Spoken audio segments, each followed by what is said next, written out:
Friends, today we're starting a short sermon series, just 2 sermons long, The Gospel According to Dogs. And in this series, we're going to look at the spiritual and theological lessons that we can learn from our 4-legged furry friends. How many of you folks have dogs? Quite a few. Okay. Well, then I would like you to meet Daisy. Daisy is a pit bull border collie mix, which means she's a higher energy dog. We got her when she was just a few weeks old, and she was a member of our family for about 12 years. At times, Daisy was a pain in the behind, but most of the time she was loving and caring. She loved playing keep away with her ball, and she especially loved snuggling up with me on cold winter nights. She was always a little high-strung, which we learned to live with. But then about 3 years ago, she developed some strange phobias. For example, when we moved into a rental house on the west side of town, when I was appointed to a church over there, we discovered that she was afraid of the dishwasher. Yeah, we still don't know why, but whenever we tried to run the darn thing, she would shiver and quake and get very nervous and run around the house. Well, it got to the point where we couldn't even wash our dishes unless she was safe in her crate in our bedroom. Daisy also developed several health problems, which made feeding time a real challenge for all of us. But in spite of those things, Daisy was a gentle dog, except when our other dog, Sheba, made her mad. Then she would go on the attack. But Daisy was kind and compassionate. She had a forgiving soul, and she showed us unconditional love when we needed it the most. If you have a dog, or if you've ever had a dog, you know how that can be. Of all the animals we can have as pets, dogs are, in my opinion, the ones that appreciate us the most. It doesn't matter how long we have been gone away from the house, dogs are always happy to see us when we come home. And no matter what kind of person we are, they think we're the best thing since sliced bread. Dave Barry once said, "You can say any foolish thing to a dog, and the dog will give you a look that says, 'Wow, you're right. I've never thought of that.'" Dogs are loyal, reliable, and friendly. They love us, protect us, and comfort us. They even forgive us when we screw up. They are courageous yet gentle, kind and compassionate, and they love us even when we don't love ourselves. Sounds like someone we know, doesn't it? You know, when we really think about our relationships with our canine companions, we see that they reflect our relationship with Christ, and by extension, our relationship with God. Think about it. If you were asked to describe God, you would probably use words like kind, compassionate, caring, comforting, forgiving, gentle, loving. All words that we use to describe our dogs. Not only do these words describe our image of God through Christ, but they also describe what we know about dogs, those creatures that reflect God's unconditional love for us. Wendy Francisco, a singer, songwriter, and artist, came to understand what that meant in her life. She struggled for several years through a difficult marriage and a painful divorce. And in her grief over that loss, she found herself questioning her own self-worth, even her worthiness before God. She once wrote, "My life had kind of caved in. I thought I was no longer of any use to God." But eventually things turned around for Wendy, and she was able to find happiness again. And she discovered that God's grace was always with her. Grace revealed through the eyes of her dog, Caspian. One sunny spring day in 2009, as she rushed out of the house to run errands, Caspian stared up at her with the expression that said, "If it were up to me, I would never leave you, ever." And as Wendy drove away, she realized that the look on her dog's face reflected what God was saying to her. I will never leave you. A few days later, while eating dinner, a song came into her head, which she later recorded and animated and made into this video.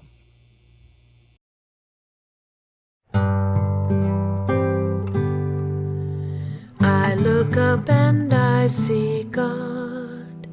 I look down and see my dog. Simple spelling G-O-D, same word backwards D-O-G. They would stay with me all day.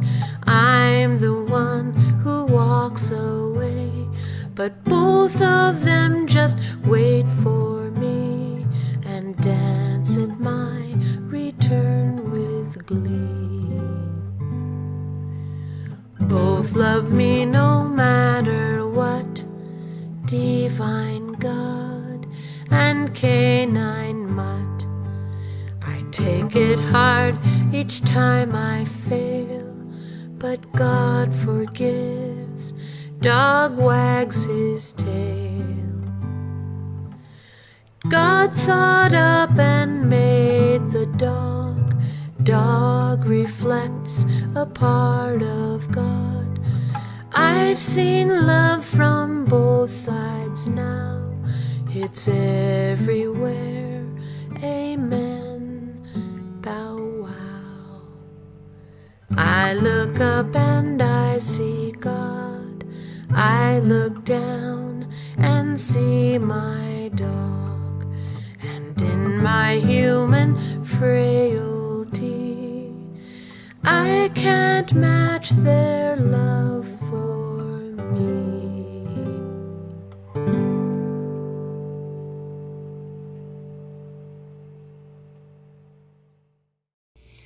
This video, with its simple message, was viewed over 1 million times in the 40 days after it was released on YouTube. And it's a message that we all as humans need to hear, not just now, but even thousands of years ago. It was certainly a message that the Hebrew people needed to hear back in 586 BCE, the year the Babylonian armies invaded and destroyed the city of Jerusalem. The Babylonians had rendered Solomon's temple, one of the greatest wonders of the world, into a pile of rubble. And Zedekiah, the king of Jerusalem, watched as his sons were put to death before he was then blinded by his captors and taken into exile with 10,000 other Judeans. Then the writer of Lamentations, traditionally thought to be Jeremiah the prophet, returned to Jerusalem only to find the city in rubble and in ruins, which inspired him to write a series of poems which later were compiled into the book of Lamentations. The author begins, "Lonely is this city that once bustled with life. Cheer is empty, like a widow she is abandoned, and oh so lonely. She who was a princess, great among the nations, has lost everything and been forced to serve as a slave." For nearly 3 chapters, the author laments because his heart is broken by what happened to the city. And his laments reflect the sentiments of the Hebrew people. God has abandoned us because we first abandoned God. If you read those first 3 chapters of Lamentations, you just might get a little depressed, because its words are very dark and its sentiments are very discouraging. The thought of my suffering and homelessness is bitter beyond words, he writes. I will never forget this awful time as I grieve over my loss.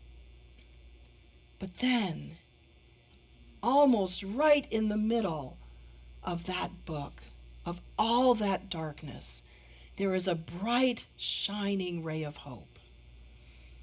Yet, he writes, I still dare to hope when I remember this. The faithful love of the Lord never ends. God's mercies never cease. Great is God's faithfulness. God's mercies begin afresh each morning. I say to myself, the Lord is my inheritance. Therefore, I will hope in God. In these 3 verses, we hear a great statement of faith. God still loves us. God is still with us. God will comfort us. God will never abandon us. The steadfast love of God never ends. God's steadfast love is always with God's people.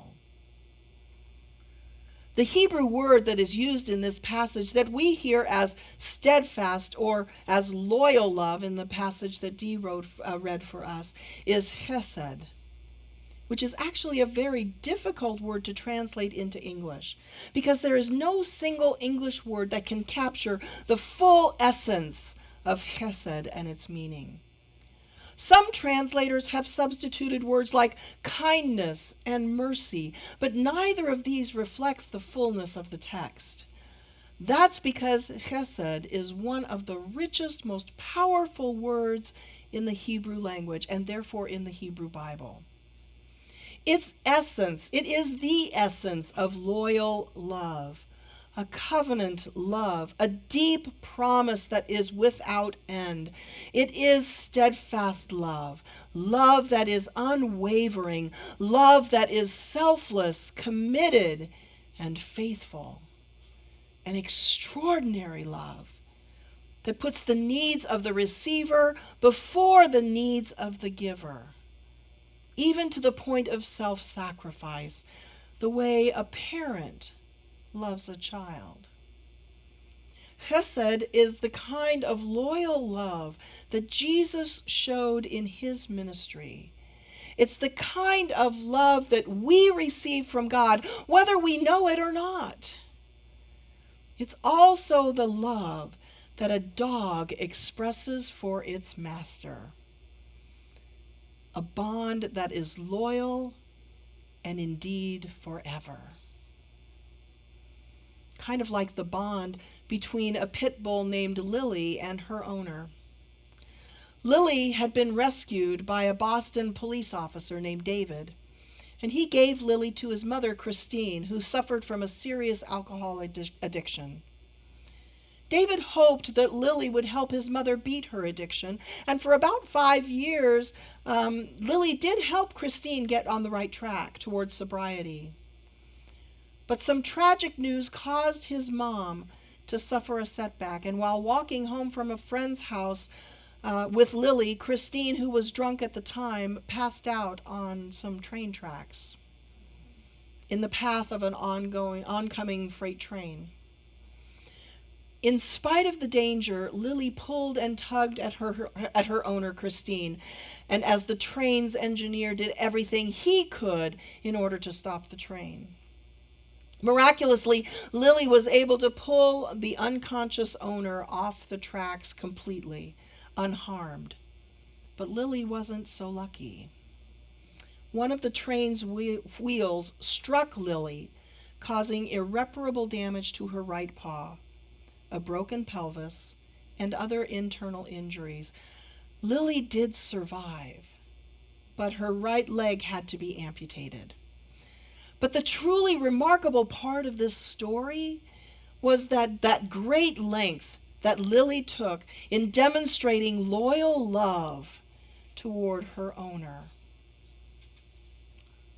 Actor Robert Wagner once wrote, "A dog will teach you unconditional love.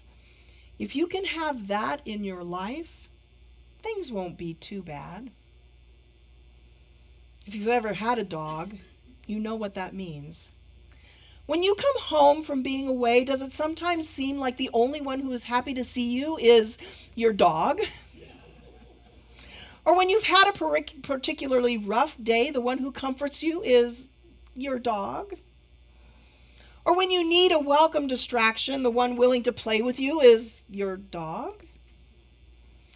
Or when you've really messed up, I mean really messed up, the one who is there to say everything is going to be okay is your dog? Dogs comfort us and love us no matter what. They're happy when we're happy, and they hurt when we feel hurt. Our dogs remind us that everything is okay. What more could we want than that? Our Daisy was that kind of a dog. She loved me even when I felt like I couldn't love myself. She comforted me when I was sad and listened to me when I needed someone to talk to. And when I needed a good laugh, she instinctively made that happen. And when I simply needed someone close by, she was there, ready to snuggle up. And when the time came for us to say goodbye to Daisy, because her illness had gotten so bad and it was clear that it would end her life, even on her last day with us, before we took her to the vet to do the only humane thing that we knew we could do for her in order to end her suffering, she lay in the chair next to me in my home office. She instinctively knew that my heart was hurting. And even though she was in physical pain, having her near me brought me great comfort. And I'd like to think that my presence near her brought her comfort as well. Letting Daisy go was one of the hardest things our family ever had to do, even though we knew it was the right thing to do. Because even though there were times when she was as annoying as all get out, and her presence was inconvenient, even though I was terribly allergic to her fur, she was always a constant companion, a creature who loved us, faults and all. And in all those ways, Daisy was a reflection of God. All of our dogs are a reflection of God, who comforts us and loves us, is happy to be with us and forgives us when we mess up, and feels the pain that we feel when we are hurting. God's love for us is chesed, that covenant love, that loyal and true love. And if we ever need to be reminded of that, all we have to do is to look at our dogs. I'd like to end this morning with a story. One day when Adam was in the garden, he said, "Lord, you used to walk with me every day. But now I do not see you, and it is hard for me to remember how much you love me." And God said, "I will create a companion for you, one that reflects my love for you, so you will know that even when you cannot see me, and regardless of how selfish and unlovable you might be, this new companion will accept you and love you as I do, in spite of your faults." So God created a new companion for Adam, and it was a good companion. And God was very pleased, and the new companion was pleased to be with Adam and wagged its tail. Then God said, "Because I have created this companion to be a reflection of my love for you, its name will be a reflection of my own name, and you will call it Dog." So Dog lived with Adam and was a companion to him. And Dog loved Adam very much. And Adam was comforted. And God was pleased, and dog was content and wagged its tail. Well, then Adam started believing he was worthy of adoration. He became filled with self-pride, and God was not pleased. So God created another companion to be with Adam forever. And you see, and that companion would see Adam's self-adulation and reflect Adam's self-pride. This new companion would remind him of his limitations, so Adam would know that he is not worthy of self-adulation and pride. God called this new companion Cat. And Cat did not obey Adam. Cat looked at Adam with disgust and disdain.